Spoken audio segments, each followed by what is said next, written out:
He gave her 30 days. She gave him something he never expected himself. What would you do if your entire life was built on control and the one person who sees through it all is the one you're about to lose? Charles Whitmore was a man who lived by rules. No mess, no emotion, no attachments, just power, precision, and a temporary secretary he swore would be gone in a month. But then came Ellie Harris. She didn't try to impress him. She didn't play by his rules. She simply showed up with honest eyes, a messy purse, and a quiet strength that unsettled everything he thought he knew. When rumors threatened her reputation and silence nearly broke what was growing between them, Charles had to choose: protect his empire or open his heart. If it were you, what would you choose? This is not just a love story. It's a story about second chances, about healing, about choosing someone not because it's convenient, but because it's right. So make yourself a warm cup of coffee, lean in, and let this story remind you that it's never too late to rewrite the ending. If this story touches you, don't forget to subscribe, leave a comment, and share it with someone who needs a little light today. Now, let's begin. He'd built an empire with numbers and walls, but it was a simple resignation letter with no drama, no demands that shook Charles Whitmore more than any boardroom battle. It was a Thursday morning in late April, and the golden sun of Savannah crept through the high windows of his office, casting soft shadows across the dark oak floor. The city outside was already humming the buzz of traffic, the footsteps of early risers along River Street, the scent of azaleas thick in the warm air. But in the corner office on the top floor of Whitmore & Co., time had taken on a quieter rhythm. Charles sat alone at his desk. The letter lay in front of him, folded with precision, her handwriting neat but not distant. There was no bitterness in the words, no self-pity, just gratitude and goodbye. His fingers hovered over the page, tracing the curve of her signature like he was memorizing something he shouldn't have forgotten. Eleanor Harris. He said it aloud, barely more than a breath. The name felt too heavy, too final, hanging in the room like perfume that wouldn't fade. A month ago. She had walked into his office wearing a second-hand blazer, hair pinned up too quickly, and a quiet certainty in her eyes that didn't match the resume in his hand. She wasn't supposed to matter. He had hired her because Andrew, his COO, said they were short on staff. Because she was temporary. 30 days. That was the deal. It had always been the deal. Charles Whitmore didn't do permanence. Not with assistants. Not with people. After Megan left 3 weeks before their wedding, with nothing but a note on the kitchen counter, Charles had rearranged his life into something clean and reliable. Work was safe. Numbers never lied. People, well, they often did. He'd built walls around everything that hurt, and they'd held strong for 3 years. Until Eleanor Harris showed up with a mug of tea he didn't ask for, and a comment about how the old brass doorknob in the hallway reminded her of her grandmother's front porch. She wasn't loud. She wasn't flirtatious. She didn't try to impress. She just noticed things. And she made him notice, too. At first, it was small. The way she reorganized the client files so the color-coded system actually made sense. The way she remembered to schedule his dentist appointment without asking. The way she left a sticky note on his monitor one morning with nothing but the quote, "Joy is often found in quiet places." He'd scoffed, and yet he hadn't thrown it away. That same note now sat in his drawer, folded behind a collection of business cards and an old cufflink. He stood up slowly, walking toward the tall windows. Savannah's skyline was a mix of history and ambition, church spires beside steel and glass. He had always loved that balance. Until now, he had believed he understood it. Ellie had brought something into his office that didn't belong on spreadsheets or balance sheets, something that couldn't be measured. It made him uncomfortable, but also curious. And then she had gone. Just like that. 30 days. Exactly. She hadn't asked to stay. She hadn't hinted that she wanted to. And maybe that's what unsettled him most. Charles had built his company on discipline and logic, but no part of him felt logical now. The letter was still in his hand, and he realized he had read it 3 times already. But he didn't remember a single word. All he could think about was the last look she gave him yesterday. A soft smile, no resentment, just acceptance, like she knew something he didn't. He moved back to his desk, set the letter down gently, and sat. The chair creaked under his weight, a sound so familiar it usually comforted him. But not today. His eyes scanned the desk. Everything was in place, just like always. The sleek black fountain pen, the silver-rimmed clock, the unopened folder for next week's board meeting. But someone was missing. Ellie had only been there for a month, and yet the air felt quieter without her. The silence less restful. He reached into the drawer, pulled out that yellow sticky note, and stared at it for a long time. The ink was slightly faded. Joy is often found in quiet places. He'd ignored it. He couldn't afford joy. But maybe he'd been wrong. The thought surprised him, but it didn't leave. His hand brushed over the envelope again, the texture worn slightly at the fold. She hadn't sealed it. That felt intentional. Charles leaned back, eyes closed for a moment, then opened them again with something that hadn't lived there in a long time. Longing. Not for possession, not even for answers, but for understanding. He whispered, barely audible, like he was speaking to the room, or maybe to himself. How did it even begin? The question hangs in the air. And to find the answer, we must go back 30 days earlier, to a woman with a messy purse and honest eyes. She arrived 5 minutes early, lipstick smudged, a book sticking out of her purse, and eyes that looked like they'd seen both storms and sunshine. The receptionist barely glanced up before gesturing toward the leather armchairs against the wall. "He's running behind," she said. "You can wait over there." Ellie Harris nodded politely, but didn't sit down. Her purse slipped from her shoulder as she adjusted her blazer, faded navy blue with a missing button at the cuff, and tucked the paperback novel back into the bulging side pocket. She checked her reflection in the window, noticed the faint line of pink on her teeth, and wiped it away without fuss. Then, instead of heading to the waiting area, she did something most applicants wouldn't have dared to do. She walked straight toward the door marked Charles Whitmore, CEO, inside.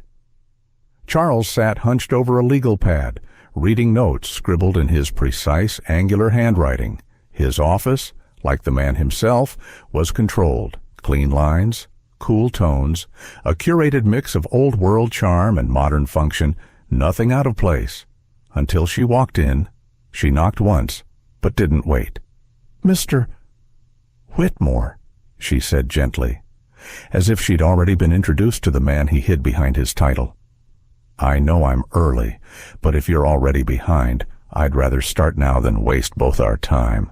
He looked up, and for the first time in weeks, his routine cracked.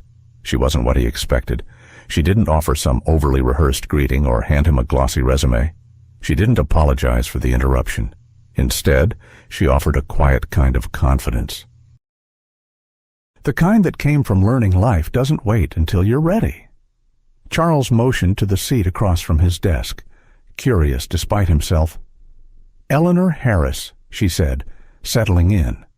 "But everyone calls me Ellie." He studied her for a moment, her worn purse, her unpolished nails, the strand of hair that refused to stay tucked. She didn't fidget, she didn't flatter.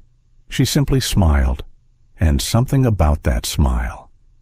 It wasn't charming. It was real. Charles scanned the file Andrew had left for him earlier. Bachelor's in English, master's in counseling, former student advisor, let go from her last university position after a disagreement with administration. He raised an eyebrow. Disagreement. Ellie met his gaze evenly. I stood up for a student when no one else would. Turns out, integrity isn't always good for job security. There was no defensiveness in her tone, just a matter-of-fact acceptance of the cost she'd paid. Charles set the folder down. He hadn't even asked the other applicants anything yet today, just let his assistant handle the filtering. But this one wasn't playing a part. He glanced at the clock. Technically, your scheduled time isn't for another 20 minutes. Ellie smiled again. Then I'll consider this volunteer work. It wasn't her resume that intrigued him. It was her presence. She had this unshakable calm, like someone who had weathered more than her fair share of hard days and still managed to show up on time, if not entirely put together. Charles cleared his throat. The position is temporary. 1 month.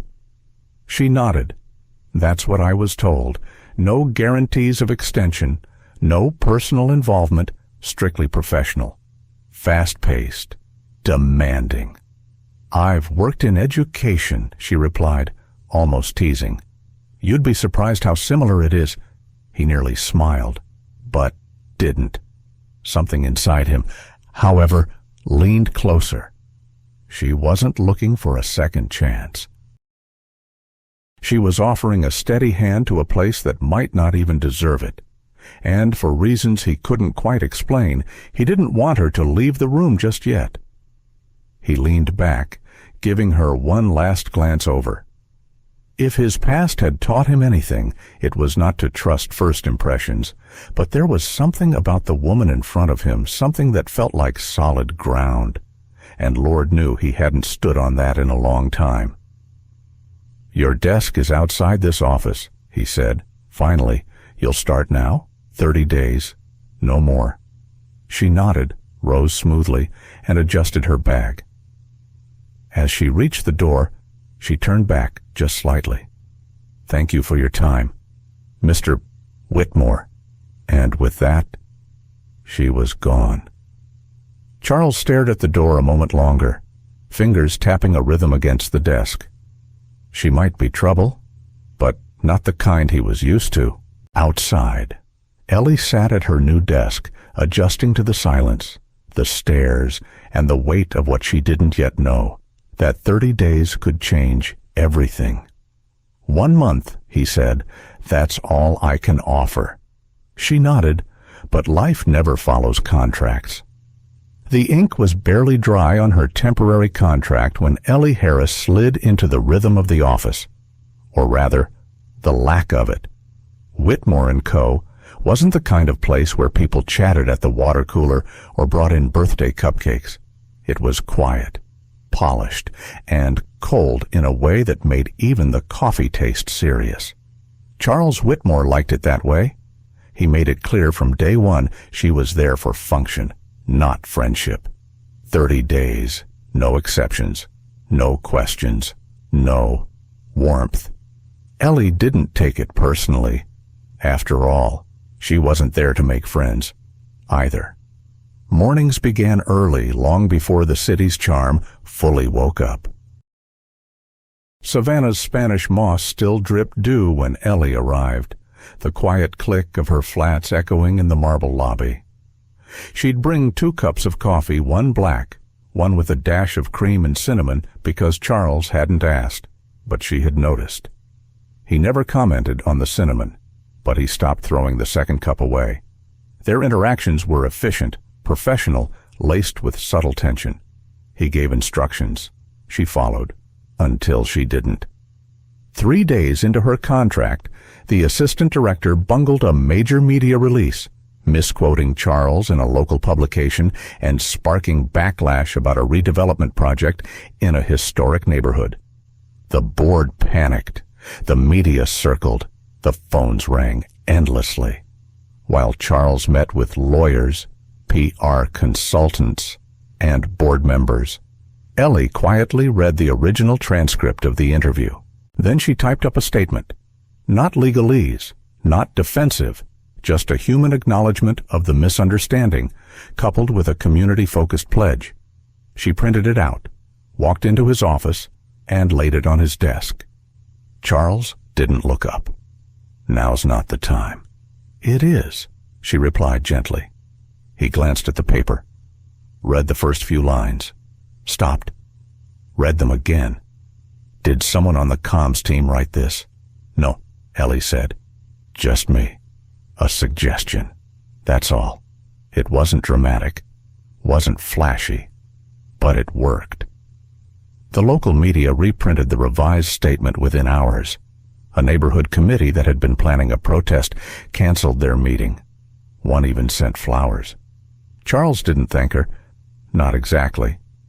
But the next morning, her office chair had been replaced with an ergonomic model, and her desk had a new reading lamp. Ellie smiled to herself. Not because of the lamp, though it was lovely, but because she knew what it meant. It was his way of saying, I see you. Still, he never strayed from the rules. 30 days? No more, no less. In the evenings, Ellie would go home to the tiny apartment she shared with her younger sister. Lily, or more often, to the small storefront Lily was trying to convert into a coffee shop near River Street. They painted walls together under weak fluorescent lights, scraping off old adhesive, salvaging second-hand furniture. Lily talked in bursts about new recipes, logo designs, dreams of freedom. Ellie mostly listened, hands busy, heart tired. You okay? Lily asked one night, dabbing a stripe of paint across Ellie's arm like a child. Ellie laughed. I'm fine, just tired. Of the job? Ellie paused, then answered softly, no, of knowing it's going to end before it even begins. Back at the office, Charles continued to enforce the invisible lines he'd drawn. He didn't ask about her weekend, didn't mention the press release again, didn't question how she made things easier, smoother, quieter. But he noticed everything. The way she greeted the cleaning crew by name. The way she offered tissues without asking when a staff member came in with red eyes. The way she hummed quietly, always off-key when she thought no one was listening. One afternoon, Charles stood outside the break room door longer than he meant to, listening to the soft hum of Ellie's voice. It wasn't a song he recognized, but it made him feel something. And that unsettled him. That night, after everyone else had gone home, he pulled up her file again, scanned the simple summary. Education, counseling, dismissed for professional conduct concerns. He remembered asking about it during the interview. He remembered her honesty, and he remembered how rare that was. The next morning, as Ellie stepped into the office, she found a small note on her desk, written in Charles's precise script. Good instincts yesterday. Thank you. That was it. No signature, no smiley face, no follow-up. But Ellie folded the note and placed it carefully in her planner. Later that day, during a meeting with the board, Charles was asked if he planned to extend Ellie's contract beyond the trial month. He didn't even hesitate. No renewal, he said. 30 days. Still, no one argued. Why would they? But Ellie, standing just outside the glass door, heard him. She blinked once, smiled to herself, and kept walking. The skies over Savannah began to shift, and one rainy evening, everything they thought they understood about themselves and each other would quietly begin to unravel. Sometimes, it's in a storm when we see most clearly. That night, Savannah rained, and something shifted forever. It wasn't the kind of rain that came and went. It was the steady, unrelenting kind that soaked through sidewalks and bent trees sideways, the kind that quieted the city. That made people stay indoors and listen, really listen to what was happening within their own walls. Inside Whitmore & Co., most of the staff had already gone home. The power flickered once, then steadied. Thunder rolled low across the skyline. A few cars splashed through the empty street below.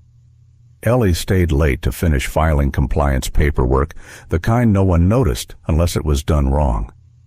She didn't mind. The office was peaceful when it was quiet, less sharp somehow. Across the hall, Charles was still at his desk, coat off, sleeves rolled, forehead lined with the kind of tension he wore like a habit. At 6:45, the receptionist called to say the street was flooded. No cabs were running, no ride shares, no buses, just rain. Ellie laughed softly when she heard the voicemail. It wasn't frustration, more like the tired amusement of someone who'd learned long ago not to argue with what she couldn't control. She poked her head into Charles's office. "Looks like we're both stuck here for a bit." He looked up, surprised to see her. "You haven't left paperwork. And now, puddles." He gestured to the chair across from his desk. "Sit. No point waiting alone." She hesitated, just for a second. Then crossed the room and sat down, her blouse slightly damp from where the window had leaked, on her side of the building. They sat like that for a few beats. No urgent emails, no clipped questions, just two people. Breathing. The storm outside softened everything. The lights above hummed low. Rain tapped steadily on the window panes. "Does Savannah always flood like this?" Ellie asked. Charles gave a half smile. "More than we admit. The city's beautiful, but unpredictable." She nodded, like most beautiful things. There was a pause, a long, honest pause. He leaned back. "You're not like most people I've worked with." She met his eyes. "You mean I talk too much and bring cinnamon into your coffee?" He let out the softest laugh. Not because it was funny, but because it was true. Ellie looked around his office, her gaze settling on a photo frame tucked behind a row of books. A woman in a white dress stood beside Charles. Both looked young, hopeful. "You were going to get married," she said, gently. Not asking, just noticing. Charles followed her gaze. 3 years ago. She left before the wedding. Ellie didn't respond right away. Instead, she folded her hands in her lap and said, softly, "My mother died 6 years ago. Cancer. Quick and cruel." Charles turned toward her, his expression shifting, something unspoken in the space between them now. "I'm sorry," he said. "I'm not," Ellie replied, then paused. "At least, not in the way people expect. I had time to say goodbye. Not everyone gets that." She smiled, but it was the kind that held weight behind it. He studied her then, the woman with the messy purse and the quiet courage. The one who came in early, stayed late, and somehow still hummed when she filed quarterly reports. "You never talk about yourself," he said. She shrugged. "No one ever asks." And somehow that simple answer said more about her than any resume ever could. They sat in silence again, but this time it didn't feel like avoidance. It felt shared. The rain softened outside. Streetlights cast long shadows through the glass, and for a moment the office didn't feel like a place of power. It felt like a room with two people trying just a little to let someone in. Ellie stood up, walking to the bookshelf. She picked up the photo frame, held it gently, not prying, not judging. She looked kind, she said. Charles nodded. She was, just not meant to live in the world I built. He didn't take the photo from her, didn't flinch, and for the first time since that day 3 years ago, he looked at the picture without pain rising in his throat. Then, slowly, he turned his gaze back to Ellie. not to change the subject, not to avoid the past, but because the present was finally asking to be seen. Ellie set the photo down exactly where she found it. Neither of them spoke for a while after that. Eventually, Charles broke the silence. "I'll have the car take you home when the road's clear." Ellie nodded. "I'm in no rush."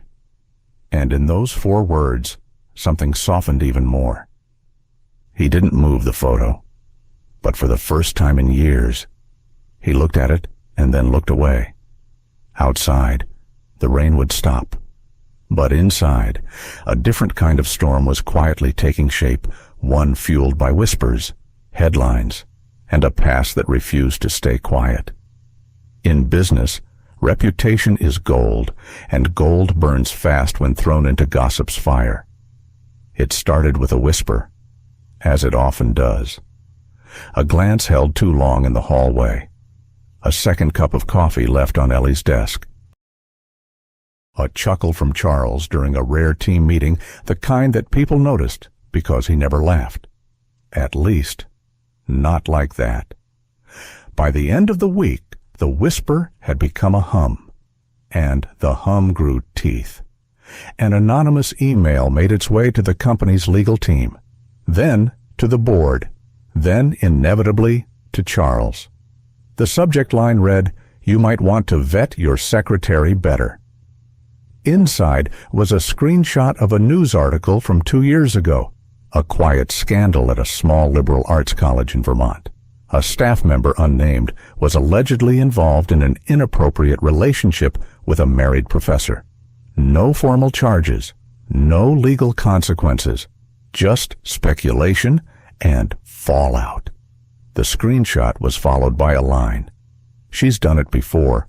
What makes you think you're different?" Charles read it once, then again. He wanted to dismiss it, wanted to toss it into the digital trash with every other baseless accusation that crossed his inbox, but he didn't. Because he couldn't ignore the part of him that felt cornered.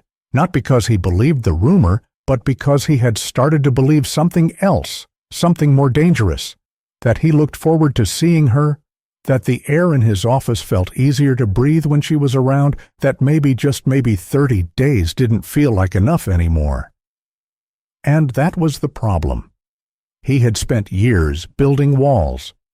And now, in less than a month, a woman with a soft voice and a stubborn will had found her way in. Across the office, Ellie knew. She could feel the shift. It wasn't just the silence, it was the way silence looked at her now. Cautious, calculated. She wasn't surprised. Not really. It wasn't the first time someone had tried to rewrite her story, and it likely wouldn't be the last. But it still hurt. She didn't defend herself, didn't ask who sent the email. Didn't try to explain that the married professor had manipulated students and staff alike, and that her real crime had been reporting him.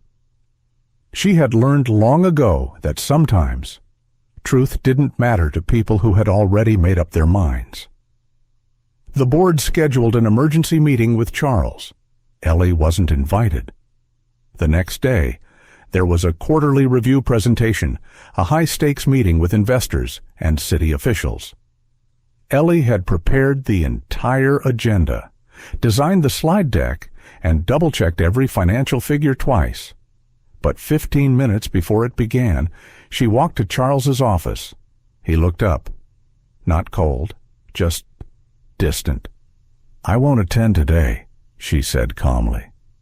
"You're the one who built the presentation." "I know." "Then why?"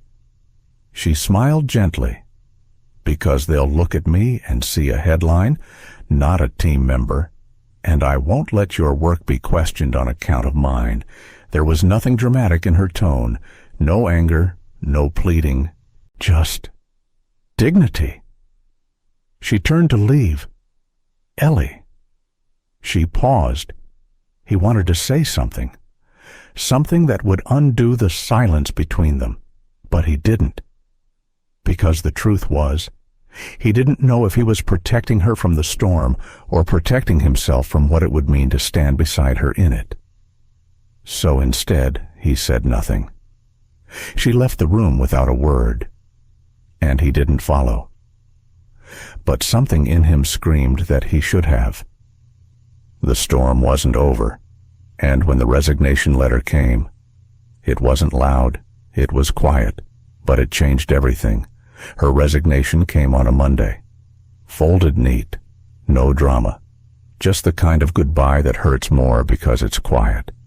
It was there on her desk, no envelope, no frills. A single sheet of paper with clean lines and carefully chosen words, typed, signed, dated. Charles found it at 7:12 a.m. When he passed her workspace on his way in, coffee in hand, half expecting to see her already seated, already focused, already humming something soft beneath her breath. But her chair was empty, her desk was clear, and the letter was waiting. He stood there for a long time, holding it without unfolding it, as if the longer he waited, the more he could delay what it meant. Then, slowly, he opened it. Mr. Whitmore. Thank you for the opportunity to serve with your team these past 4 weeks. I've learned more than I expected, and not just about business. I respect what you've built, and I leave with no resentment, only gratitude for the time I was trusted to contribute. I wish you continued success. With sincerity, Eleanor Harris. No defense, no explanation, no bitterness, just grace. Charles read it twice, then 3 times. The words didn't change, but the ache in his chest deepened with every pass. He returned to his office, closed the door, and sat in silence. The city outside buzzed with its usual rhythm, but inside, something had gone still. At 8:47, an internal report landed in his inbox. It was a quarterly performance review prepared by the strategy team. Numbers, trends, missed risks, caught early. At the end of the file, someone had added a footnote. Note a significant number of these recovery actions were initiated or flagged by Ms. Harris. Her early intervention saved 3 key accounts from escalation. Charles stared at the line. He didn't remember assigning her to those cases. He didn't remember even discussing them. But now he remembered the mornings she'd left sticky notes on his desk, the late emails she'd quietly sent to clarify misaligned invoices, the way she stepped into meetings not to take space but to hold it. He leaned back in his chair, the resignation letter still in his hand, now creased at the corners. Ellie hadn't just shown up. She had mattered, and he'd let her go. Not because she failed. Not because she was wrong for the job, but because he was afraid of crossing a line, afraid of what it would mean to see her fully, afraid of where it might lead. He hadn't chosen her. He'd chosen control, chosen the safety of detachment, of silence, of distance, and now she was gone. He stood suddenly, the chair scraping against the hardwood. The clock on the wall ticked steadily. His calendar was full. 10:00 A.B. Staff strategy session, 11 to 15 A.M. Call with Boston investors, 1:00 P.M. Lunch with potential partners, 2:30 P.M. Press interview. He closed the laptop. Then he reached for his phone, typed a message to Andrew: cancel all my meetings. Indefinitely. There was no reply. Not yet. Charles grabbed his coat, barely noticing the April drizzle tapping against the windows. He didn't know what he would say. He didn't have a speech planned, but for the first time in years, that didn't matter, because he knew. He knew exactly where he needed to go. Somewhere near River Street. A small coffee shop was just opening its doors, and behind the counter stood a woman who had no idea someone was finally choosing her. She wasn't expecting him, not at her sister's coffee shop, not with that look in his eyes. The bell above the door chimed soft, like a memory trying not to startle the present.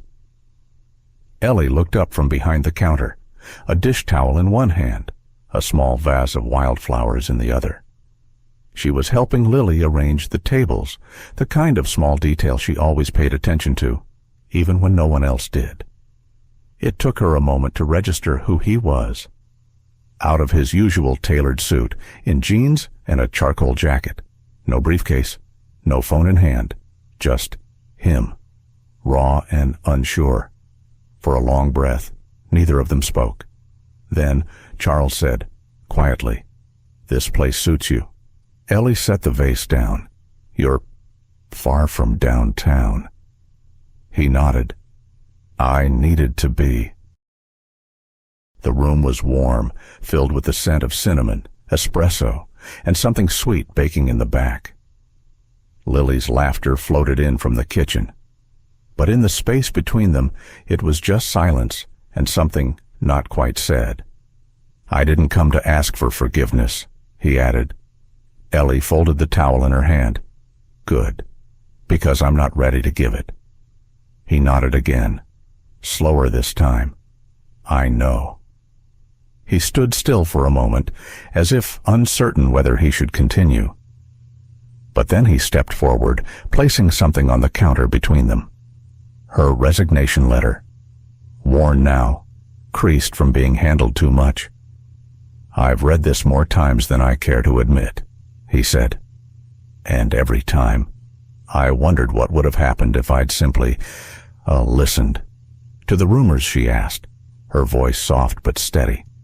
"No," he replied. "To myself, to what I was afraid to admit." He looked down. His hands were clenched, then slowly loosened. "I'm not good at this, Ellie," he said. "At people, at emotion, at not hiding behind structure and plans and contracts." She didn't answer, and he didn't expect her to, so he kept going. "I thought if I stayed in control, nothing could hurt me again. But you—" He paused, choosing his words like they might change something. "You reminded me that being human isn't a liability. It's the only thing that matters." The shop remained quiet, save for the hiss of the espresso machine behind her. Ellie looked at him, eyes unreadable, but not cold. "You said you didn't come to ask forgiveness." She said, "I didn't." He replied, "I came to ask something else." He reached into his coat pocket and pulled out a manila folder, neat, professional, but not impersonal. "It's a proposal," he explained. "We're launching a community outreach branch. It'll work with underserved neighborhoods, small business support, education grants, housing access." He placed it on the counter. "I want you to lead it, not because of us. Not because of what I feel, but because I've seen what you do when no one's watching. Because this," he tapped the folder, "gently needs someone who understands people more than spreadsheets."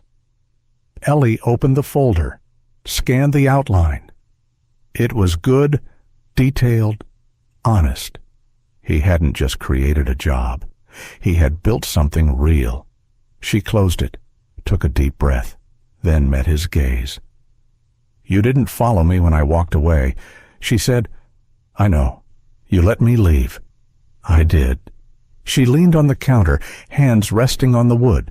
"So why now?" Charles swallowed, then said simply, "Because the silence was louder than I expected, and because I finally want something I can't schedule or manage or explain away." Her face softened, not with affection, not yet, but with something like recognition. "You still want control," she said. He almost smiled. "Probably always will. And I still need space. I'll give it." She didn't answer right away.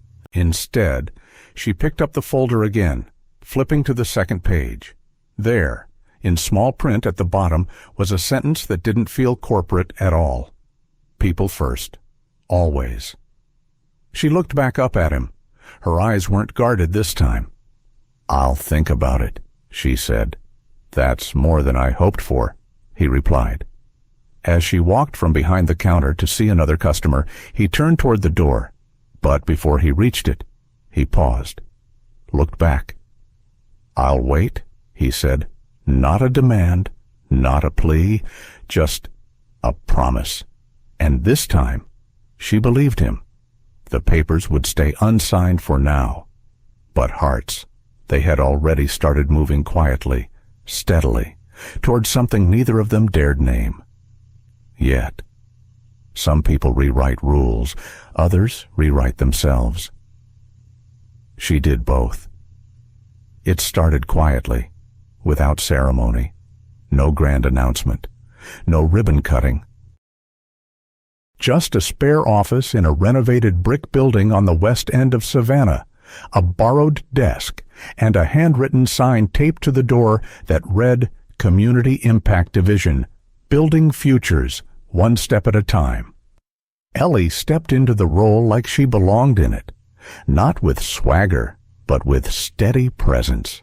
She built programs from the ground up: youth mentorships, small business support, literacy initiatives, and Charles. He let her lead.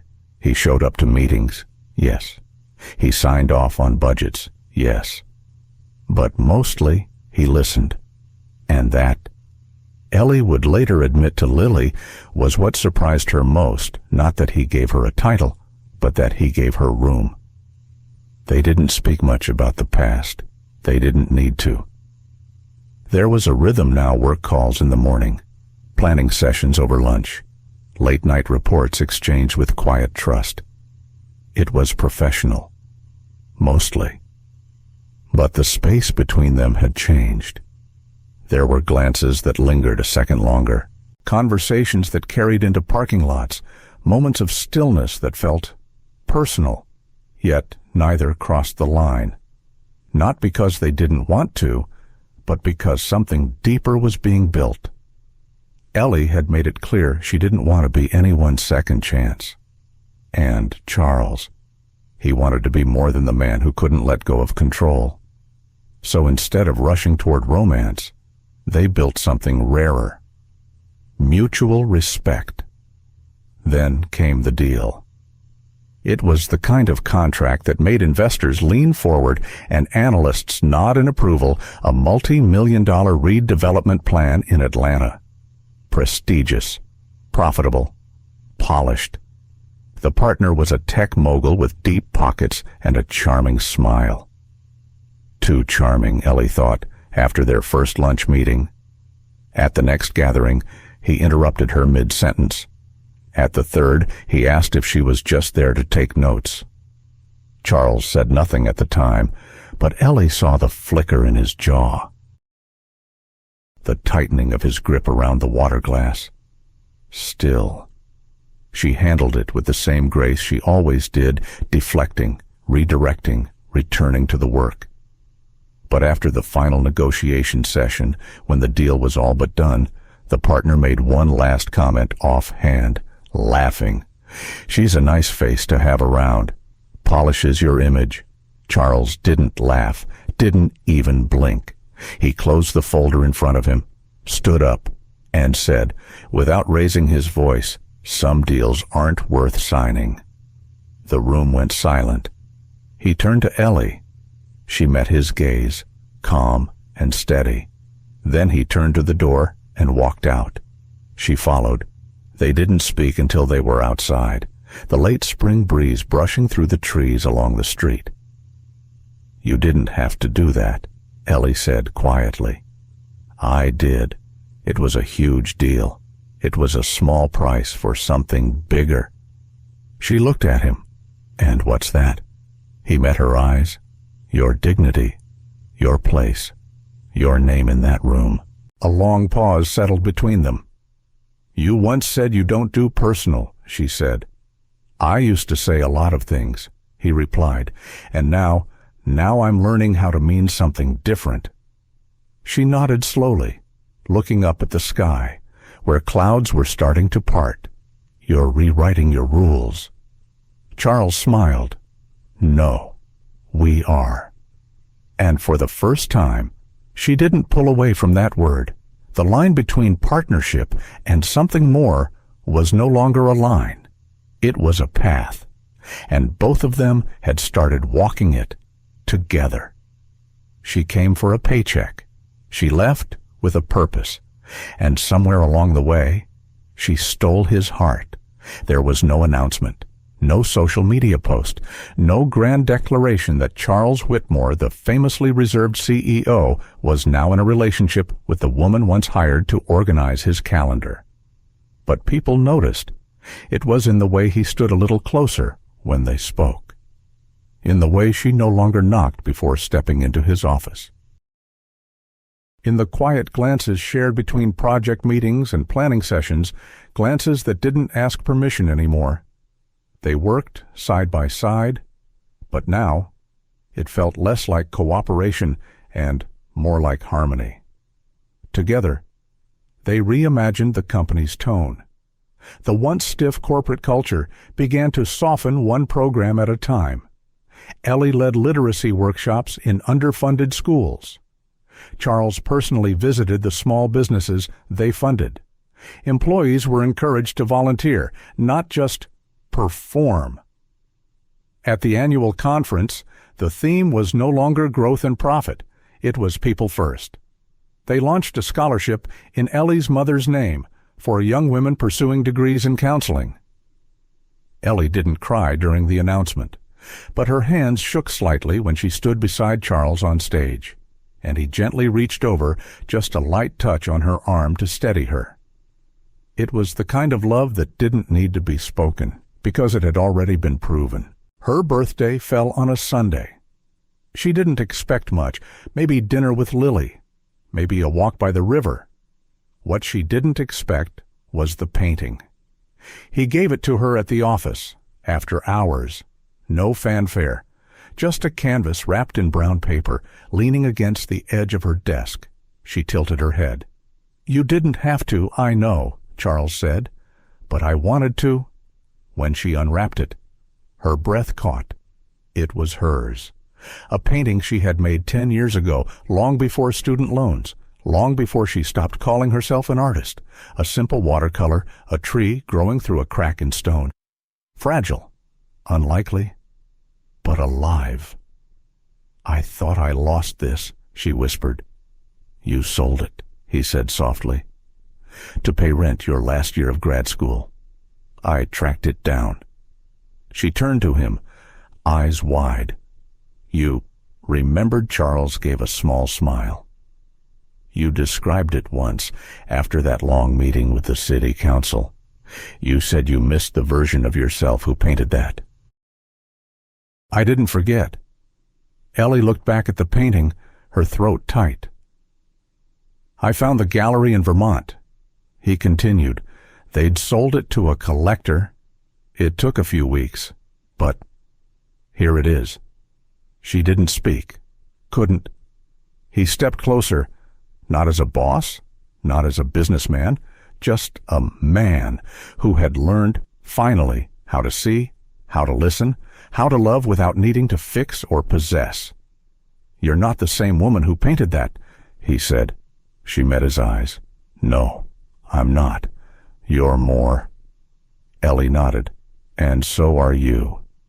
The silence between them was full now of trust, of time, of every moment that had led them here. He didn't kiss her, didn't need to, because sometimes the truest love isn't in the grand gestures. It's in a painting returned, in a hand resting gently on your arm, in someone choosing to remember who you were and believing in who you've become. That night, as they stood by the window, the Savannah skyline glowing in soft orange light, Charles looked at her, not as a secretary, not as a colleague, but as a woman who had changed everything he thought he knew about himself. He looked at her as a man in love deeply, quietly, and finally, without fear. The 30 days were long over, but what came next wasn't an ending. It was a beginning neither of them had dared to write. Until now. 1 month as his secretary, a lifetime as his equal. It had been a year, 12 months since Ellie placed a quiet letter on a polished desk, 12 months since Charles chose presence over pride, purpose over profit, love over fear. They never rushed it. No sweeping romance headlines, no diamond-studded announcements, just slow Sundays. Mornings filled with mismatched mugs and the scent of cinnamon. Shared notebooks on community projects. Evenings spent repainting walls in Lily's cafe and building something that wasn't just theirs, it was for others. 2. When Charles proposed, it wasn't at a gala or beneath fireworks. It was in the back room of the coffee shop, sitting on flour bags, both covered in frosting from a baking mishap. "I don't want to marry an idea," he'd said. "I want to build a life with someone who calls me out when I disappear behind numbers and stays when it gets messy." Ellie didn't cry. She smiled, then laughed, then said, "Only if we never use the word perfect again." He slipped a ring on her finger, nothing extravagant, just meaningful. And from that day on, they didn't call each other fiancé or bride-to-be. They called each other right place, right time, because that's what they were. Not soulmates written in the stars, just two people who found their way through silence, storms, and second chances. The wedding was held in the garden behind Lily's coffee shop. Lily had insisted. "No ballrooms," she declared. "You guys already live in boardrooms." There were paper lanterns strung between trees, jazz music floating softly from a Bluetooth speaker, no press, no suits, no scripted vows, just 30 guests, people who had shown up when it mattered. Employees, friends, a few mentors, a couple of former critics turned supporters, and one young scholarship recipient who now called Ellie her North Star. Charles wore a linen shirt and forgot his tie.